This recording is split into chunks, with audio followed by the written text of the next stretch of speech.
Hello friends, welcome. Friends, you know that Vodafone Idea has declared their results I think today or yesterday. I have not followed it.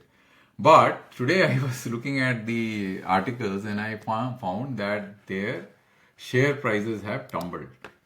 So if you look at this is a live Vodafone Idea's market share. It has gone, it went significantly down and now I think it has picked up and it is already 5% down.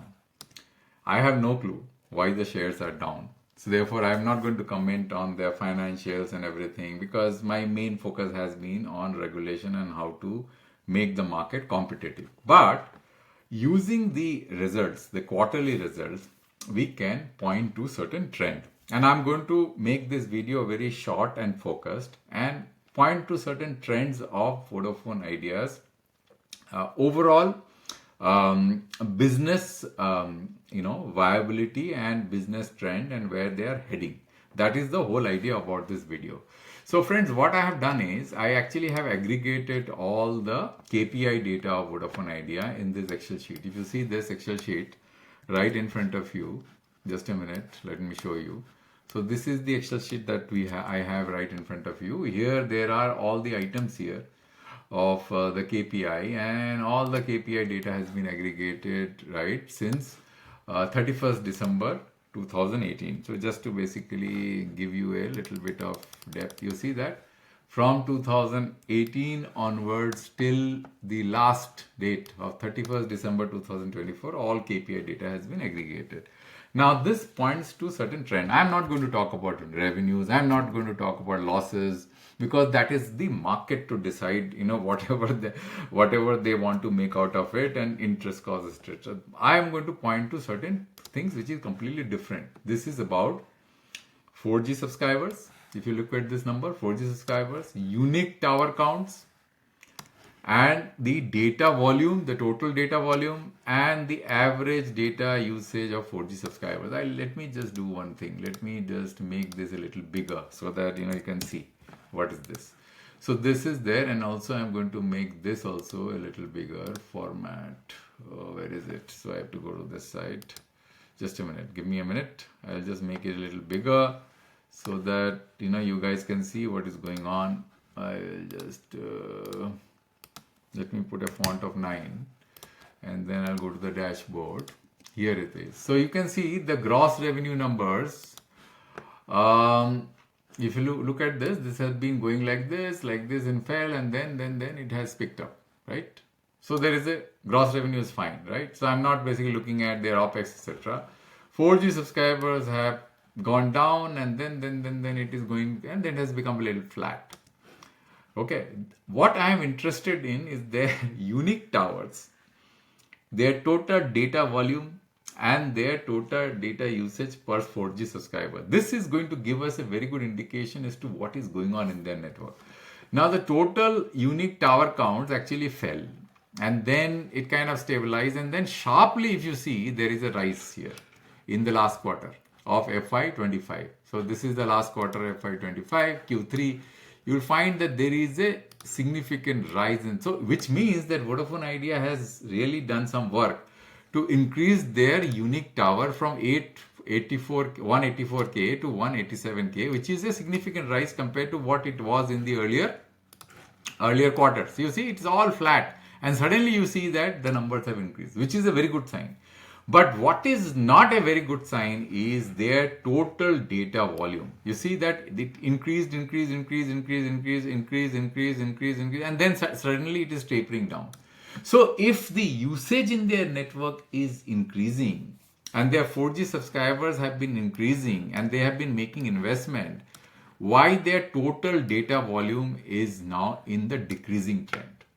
Because the data usage of the network is the first indicator whether the operator investments are deriving value or not. Because with 5G and with 4G, this number, the total data, has to increase, not decrease, which kind of gives you a indication that maybe because of price increase that there is a shrinkage in usage, which is not a very good sign. The second point which I want to point out here is average data usage per for a 4G subscriber, which you see that it has been increasing since FY19. It has been increasing, and it was basically increasing till FY24 Q2. This number FY24 Q2, it actually had peaked. This number had peaked, which is in megabytes, 16.186 megabyte, and then after that it has started shrinking. You see, in the last quarter the number is 15.534 megabyte per 4G data usage, per subscriber data usage. Now these are the two things which are actually of concern, which I find. Because rest is kind of okay, because the Vodafone Idea is making investment. The investments are going to give us, dividends at the later point of time, OPEX, etc. There are debt problems, I can understand. But what I am really concerned about is this shrinkage of usage. Because with the data shrinking in volume and the 4G subscriber, average usage per month tapering down, and it is going downhill, is a matter of concern. I think this trend we will be seeing also probably in Reliance. Maybe I have not analyzed Reliance or Bharti with that kind of lens. Looks like that, and I have actually seen the TRI data, where the TRI data also speaks for itself, that the market's actually usage is shrinking. The people are now conserving on data because of the price rise. And that is not a very good sign, because it kind of doesn't show elasticity, right? Because people are not really open to increasing tariffs, because as the tariff will increase, the usage is going to taper down. Now, this we don't want. We want the networks to be used or at the same level, because more usage means you will be able to sell, data packs which are actually of better, worth, so that your revenues can keep on driving. You don't want your data consumption to go down, right? You don't want your data consumption to go down, and this is a very, very concerning, symptom of the mobile industry. Because if the mobile industry, because a tariff hike or the raising of tariff is probably the only recourse to driving your revenues up. You can't really keep revenues up because you don't have anything new to offer.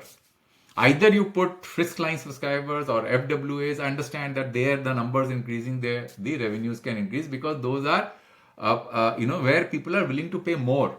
But here I don't think there is an affinity to pay more, and the tapering is happening on the usage. So friends, I just wanted to point you to this fact, which people might have noticed, people might not have noticed, because I am very focused in all these things. Because look, financial numbers are fine, I understand that, but over a long period of time you can do your DCF analysis, but you can make a lot of assumption on what kind of debt relief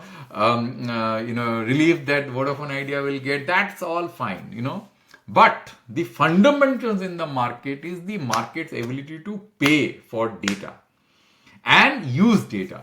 Because if the market is not aligned with the increased consumption of data, and they are showing a sign of fatigue, because that actually is not good for the overall health of the industry. And this is a very, very fundamental problem of Indian industries, because the per capacity per month income of the Indian population, both urban and rural, have not risen significantly to afford these services. And there is no fundamental change which has happened.